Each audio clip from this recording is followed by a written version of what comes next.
Air India की flight AI 171 जो London Gatwick के लिए उड़ान भरने को तैयार थी, एक अनजानी तबाही की ओर बढ़ रही थी। बोइंग 7878 ड्रीमलाइनर विमान, जो तकनीकी रूप से आधुनिक और भरोसेमंद माना जाता है, ने सुबह 6:42 पर अहमदाबाद एयरपोर्ट से उड़ान भरी। लेकिन महज 30 सेकंड के भीतर ही यह विमान उस त्रासदी में बदल गया जिसे भारत के एविएशन इतिहास में सबसे खतरनाक हादसों में गिना जाएगा। बोइंग ड्रीमलाइनर, एक भरोसेमंद मशीन, फिर भी नाकाम एआई 171 जिस विमान से संचालित हो रही थी, वह बोइंग 787 ड्रीमलाइनर था। यह वही विमान है जो विश्व भर की बड़ी एयरलाइंस द्वारा लंबी दूरी की उड़ानों के लिए इस्तेमाल किया जाता है। 230 यात्रियों और 12 क्रू मेंबर्स के साथ यह विमान अपनी 9 साल की सेवा में हजारों उड़ानें सफलतापूर्वक पूरी कर चुका था। लेकिन 13 जून को तकनीकी खामी ने इस विमान को मौत का पिंजरा बना दिया। टेक ऑफ के बाद इंजन में असामान्य कंपन और थ्रस्ट लॉस की रिपोर्ट सामने आई, जिसने फ्लाइट कंट्रोल को चंद सेकंड में जवाब दे दिया। मेडे कॉल और अंतिम संपर्क पायलट कैप्टन आर सिन्हा, एक अनुभवी एविएटर थे, जिन्होंने हादसे से ठीक पहले एयर ट्रैफिक कंट्रोल एटीसी को मेडे संदेश भेजा था। उन्होंने बताया कि एक इंजन पूरी तरह से फेल हो गया है और दूसरा अनस्टेबल है। उन्होंने वापस एयरपोर्ट पर लौटने की कोशिश की, लेकिन बहुत देर हो चुकी थी। विमान ने महज 625 फीट की ऊंचाई पाई थी जब वह तेजी से नीचे गिरने लगा और अहमदाबाद के सिविल हॉस्पिटल परिसर में स्थित बीजे मेडिकल कॉलेज के हॉस्टल ब्लॉक पर गिरा। हादसे का मंजर, मलबा, आग और चीखें। क्रैश इतना भीषण था कि कुछ सेकंड के भीतर ही हॉस्पिटल परिसर धुएं, आग और मलबे से भर गया। विमान 3 हिस्सों में टूट गया और आग की लपटें आसमान तक उठी।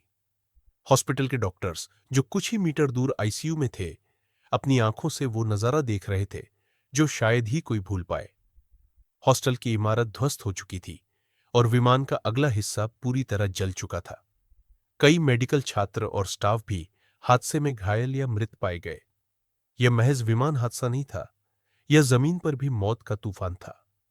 242 सवारियां और सिर्फ एक बचा। सरकारी पुष्टि के अनुसार विमान में सवार कुल 242 लोगों में से केवल एक व्यक्ति जीवित बच पाया। विश्वास कुमार रमेश, एक 34 वर्षीय ब्रिटिश नागरिक जो अपने माता पिता से मिलने भारत आए थे और अब लंदन लौट रहे थे। वह सीट 11A पर बैठे थे, इमरजेंसी एक्सिट के ठीक बगल में। जब विमान में थरथराहट शुरू हुई, उन्होंने फौरन सीट बेल्ट खोल दी और आसपास हो रही हलचल को समझने की कोशिश की। जैसे ही विमान नीचे गिरा, उन्होंने देखा कि बाहर आग की लपटें हैं, लेकिन किसी तरह इमरजेंसी डोर थोड़ा खुला और वे बाहर कूद गए।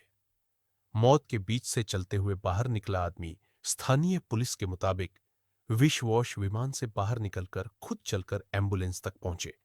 उनके शरीर पर खून था, कपड़े फटे हुए थे, लेकिन वे होश में थे।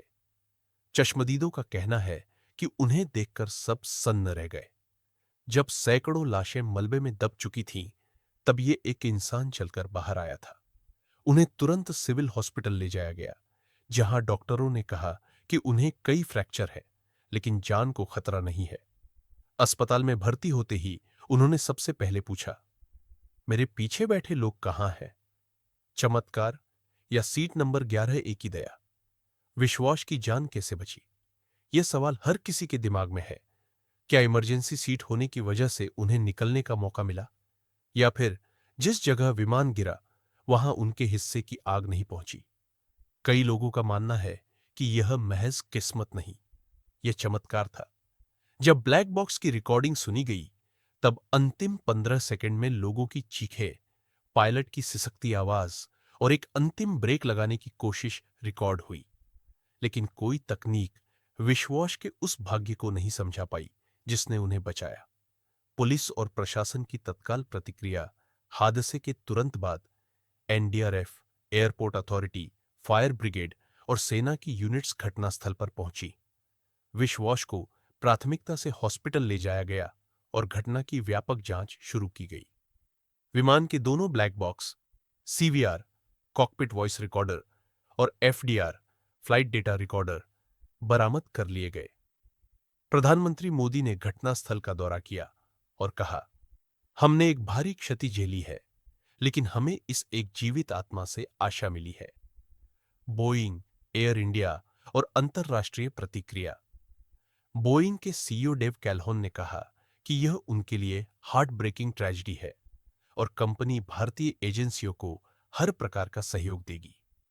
एयर इंडिया ने विश्वास के इलाज का पूरा खर्च उठाने की घोषणा की और मारे गए लोगों के परिजनों को 1 करोड़ तक का मुआवजा देने की बात कही। ब्रिटेन के प्रधानमंत्री कीर स्टारमर ने भी अपने देश के नागरिक की जान बचने पर खुशी जताई और बाकी मृतकों को श्रद्धांजलि दी। आगे की राह। जांच और इंतजार।